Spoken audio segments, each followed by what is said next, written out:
There's the recording, and now I'm going to go live on Facebook. And I think we can just go ahead and assume it's going live right now. So hi, everybody. Hello. How's everybody doing today? It's fantastic Monday afternoon. What is it? The 19th of September. Wow, already, huh? Already. Almost officially the first day of fall. Wow, yes. It's what, the 21st of September, 20th? I think it's the 21st. It's usually the 20th or 21st. Yep. Yeah. Okay, I'm experiencing something. It says it's streaming live on Facebook. It says, but my browser is sitting around waiting, so I don't know what's happening with that. Let me check if it's Yeah, you could check and see if we're live. So I need to go on your page, right? It's streaming from your Yeah, it page. should be from my page. I can't see it yet. No. Huh. Oh, you are. Oh, we are? Okay, we are. Okay, perfect. Yeah. So we'll just assume that my browser is not working properly. And I just wanted to, this was kind of a joke. I was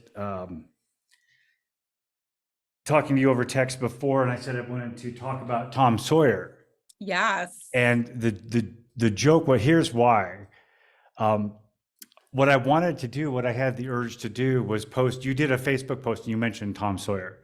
And so I wanted to post a link to a video of the song Tom Sawyer by the Canadian prog rock band Rush. Okay. And so the thought that went through my head is, no, I'm not going to do that because that's not really, well, I'll just say that's not really chick music. Guys, like woman music. Right, exactly. It's like you go out on a date with a woman, you're a guy, and you play Rush, and that's a surefire way that you're not going to hit it off. You're not gonna, okay. but you're not gonna make it past the first date. Right, exactly, because it's I don't know if you've heard them before, but it's very heavy, it's very intricate, lots of intricate time signatures. They're amazing musicians. The singer sounds like a cross between, he sounds sort of like Donald Duck after ingesting some helium or something. It's very, it appeals to guys, but to women it doesn't really appeal to them. You'd be surprised though of other things that appeal to women. But talking about Tom Sawyer, I have a story about Tom Sawyer. I love Tom Sawyer, and since I was little, and I knew about Tom Sawyer before reading the actual Mark Twain book. In our homeschool, we read it with our kids, and they love it. They love the Adventures of Huckleberry Finn. Yep. But I grew up in Dakar, Senegal, and there was a TV show program about Tom Sawyer. And so my very first experience of America is through cartoons of Tom Sawyer. It was a cartoon. It was a cartoon. All of his story, Tom Sawyer, c'est l'Amérique, le symbole de la liberté, and like all the music and the stories. And it's funny because I remember it so well. So there is a whole book that was done in a cartoon. So it was maybe, I don't know, 50, 60 episodes. And at that time, really? Wow. the TV programs, I was born in 77 and I was maybe 10. So in the 80s, late 80s, we will just have an hour of program for kids. And that would be at 7 p.m. So we would come home from school and then have snacks and do homework. And then at 7, all of the kids, all of us, we would just go and sit down in front of the TV and watch Les Aventures de Tom Sawyer. So Tom Sawyer Adventures. And it was in French.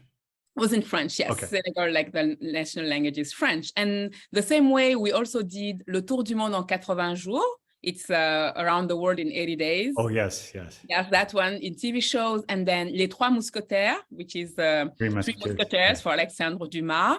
So all of those classics, I got to know them in a cartoon form on TV before actually studying the literature. And I think it's just beautiful because by the time I read the actual books, I really was already in love Yes. with the cartoons. And actually, I did the same for my kids with Le Tour du Monde en 80 jours, the Jules Verne's, and Les Aventures de Tom Sawyer and Les Trois Mousquetaires. So it was. Actually, let me stop you for just a second. I'm wondering if over your right hand shoulder, if you could pull the blind just a little bit. Here? Yeah. Like pull that? it. Yeah. So maybe a little more. Oh. Yeah, what was happening was the sunlight was coming in and was washing you out for a second. Oh, okay. I thought it was you had actually maybe, I don't know if you can still do it just a little more because it's still coming. Oh, it's still there. There's something. I don't know. Yeah, it's something that's happening. I don't know. It's nice though. It's kind of diffused. Yeah, I can see. Yes. Anyway, that's funny. Yeah, I love that, and that's kind of my experience as well. Like the great classics in literature, and then also the great classics in music. I experienced them as cartoons. Yes, before, and right? so I love the Charlotte Mason principles, her method of education, her philosophy of education. She was a British educator in the end of the 1800s. She died beginning of 1900s. And she said that education is the science of relations. So meaning that if you want, oh my goodness, yeah, I am completely washed out now. Yeah. I don't know where that's coming from. I think the sun, I think it's better like that. Actually, maybe it is better that way. Yeah, the sun is about to up. I don't wanna, that's funny. Okay, so let's keep it that way. It's funny. I'm gonna turn it just a little like that. Okay. Ooh, that's much better. That's much better. Okay. And so she says, education is the science of relations. So we learn so much better when we have developed a relationship with the subject that we are studying, right? So for me as a child, already knowing who Tom Sawyer was, even if he was a fictional person, but because I knew his life, I knew the story. So when I got the actual book, I just devoured it, right? So because I had already developed a relationship with the subject of my studies. So anyway. Yeah, that's good. I remember as a kid, there's a Disney movie, it was a live action movie of Tom Sawyer, which starred, I think his name was Johnny Whitaker. And he was a star on some of the other Saturday morning shows that we would watch as well. But I remember we went and saw it in the theater. I think we were visiting my grandparents or something. And then afterwards, everybody, me and all my brothers and all of our cousins were just belting out. It was a musical adaptation. So we're belting out the musicals, the songs at the top of our lungs. And so, and it's exactly like you said, we had a relationship before.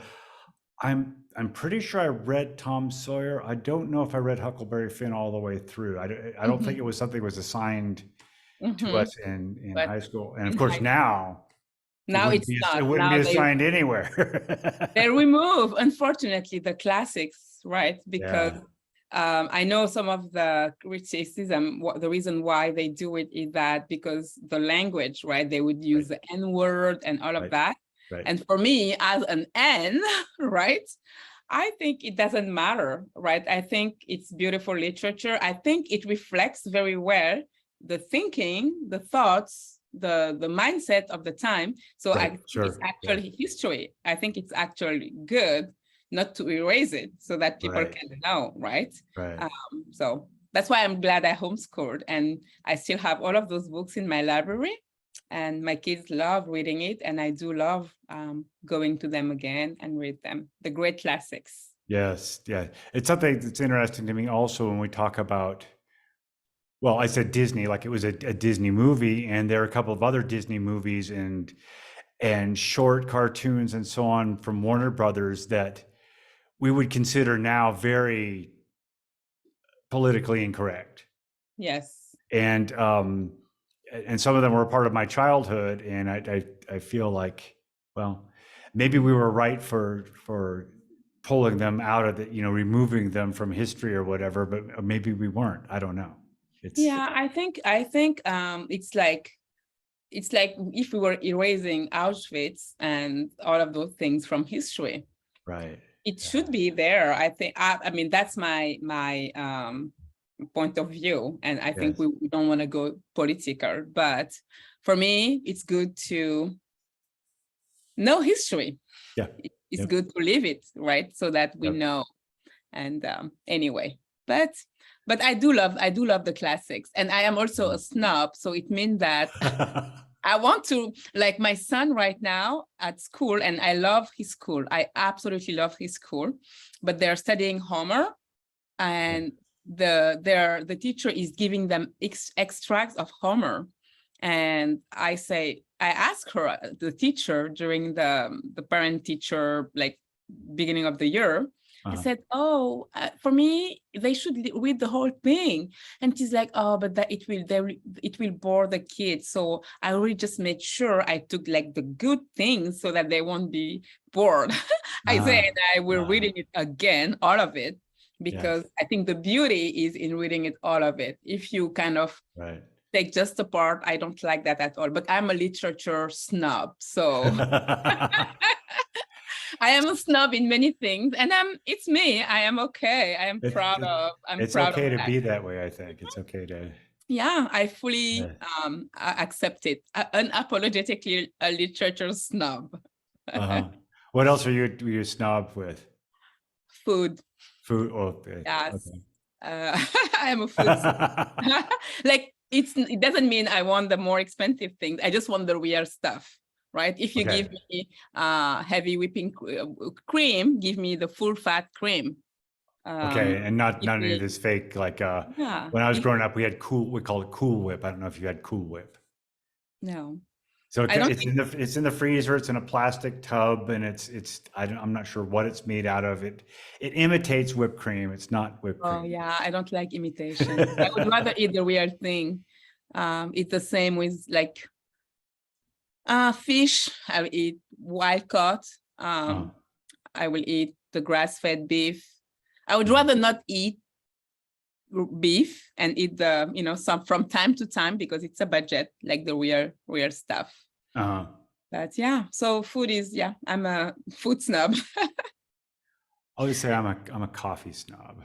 Oh. But in a very strange way. I make coffee at home, and I grind my own beans, and I grind them the morning of, and I prepare it in a French press, and I time it properly. I love French press. And how do you pick it? Where do you buy it? Your coffee? Like, is it like just supermarket coffee most of the time?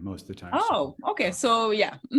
So I'll go in the bag coffee that's whole bean. I'll buy it there. And sometimes you buy the real stuff, and then you'll do it yourself.